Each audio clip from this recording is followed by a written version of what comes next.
The Democrats have become radical left lunatics. They have policies that nobody's going to buy. And, I see what's going on in New York. We're going to have perhaps a communist mayor. I think it's the greatest thing to ever happen to the Republican Party. I really do. I think if a communist takes over New York City, I think that's a gift to the Republican Party. New York City's mayoral race is looking like a fork in the road for Democrats. Andrew Cuomo calling it a battle for the soul of the party, saying this is a civil war within the Democratic Party where the extreme left is pulling the party and moderates are afraid. Either way, Democrats have some work to do ahead of the midterms. Quinnipiac's latest poll shows the lowest favorability rating for Democrats in 17 years. So, Steve Forbes, I think this mayoral race is a foregone conclusion, basically, and I'm trying to figure out what it means for the rest of America, particularly for Democrats. What do you think? Well, I like the idea of a civil war between hard left and hard left. That's what it boils You'll down define it a little differently than Cuomo, I guess, is what you're saying. Well, Andrew Cuomo, cashless bail, higher taxes, some other goodies. And now he's complaining. Mamdani says $30 minimum wage. Cuomo says, only 20. So that's a civil war? No. That's between Trotsky and Lenin. Only theologians are going to find real differences there. And so in terms of the Democratic Party, their whole strategy is what Carville said at the beginning. James Carville, who advised Bill Clinton back in the day, said, count on Trump. If he messes up, we can win as a protest party. But policies alone, no, that just drives people away. And you see it in New York City. President Trump is right. I hope his semi-endorsement of Mamdani will maybe give life to another candidate. We've talked about one who never gets mentioned, Joseph Hernandez. Yeah.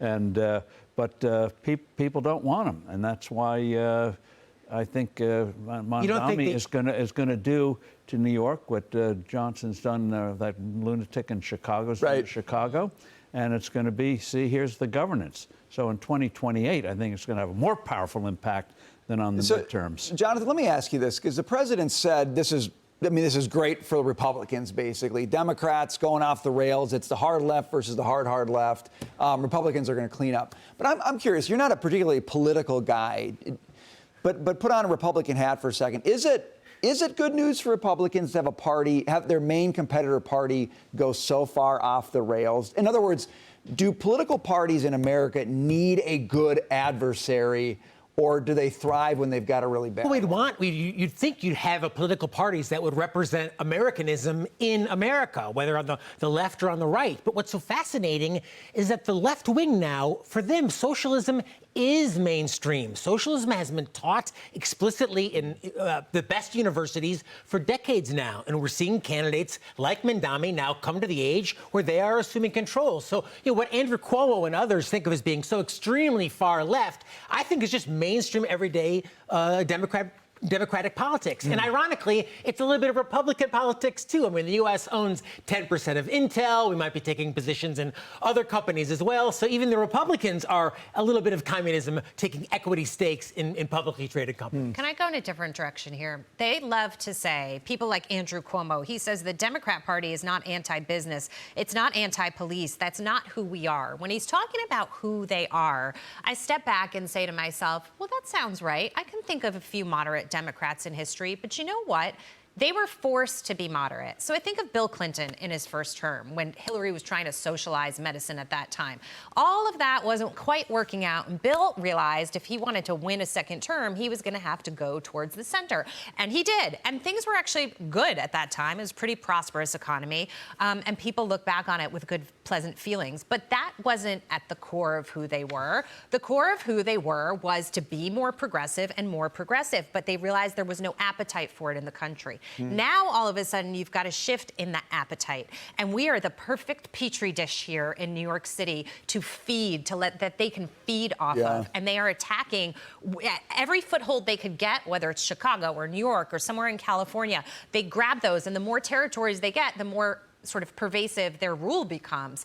But there's a shift in America and the appetite for this progressivism, which is why I think that they're going there, but that is who they are. The new Democrats of the 90s were a product of getting shellacked in the midterms by Newt Gingrich and Republicans and realizing we got to be something different. I don't know. Is that possible now, or has the ideology sunk in so deep? Well, you hit on something very important. Yeah. Only after an election or several elections do you suddenly say, aha, we have to change. You know, back in the 1930s, the Republicans should have had great progress against Franklin Roosevelt's failure in the New Deal, but the party was bereft. Just seen as a bunch of guys who have created the Depression. They had nothing positive to offer. It wasn't until after the war they finally began to get their footings again. So the Democrats will eventually change, but only when they lose several elections. And that's why people always refer in the 80s to, Tip O'Neill, the Speaker of the House, Democrat, Ronald Reagan sitting down and cutting deals. That was because the Democrats got shellacked in the 1984 election. So a big tax cut bill passes in 1985, 97-3 in the Senate because of an election. So we have to rely on the voters. And I think the fact that Democrats are now clinging to cities like New York and Chicago, when you have red states doing very well, cutting taxes, people moving to the red states, I think people are voting with their feet, and eventually they'll do it at the polling booth, and then we'll have a more sane political system, I hope. Dagan. New York is an obvious city, in particular, is an obvious place for this to happen because we already have socialized medicine here. The city runs hospitals. Yeah, I keep saying that, but we talk about Medicare. New York City goes one further. New York State, just in the 2024-25 fiscal year, spiked its Medicaid funding by 21%, siphoning money off the federal government. Where are the loud voices and the shouting down in Washington from the Republican leaders about that? So it's not surprising it would happen here. However, and Lee Carter pointed this out the other day, Mamdani is doing something that other Democrats aren't doing. He has identified the problems that people are, and the pain people are feeling.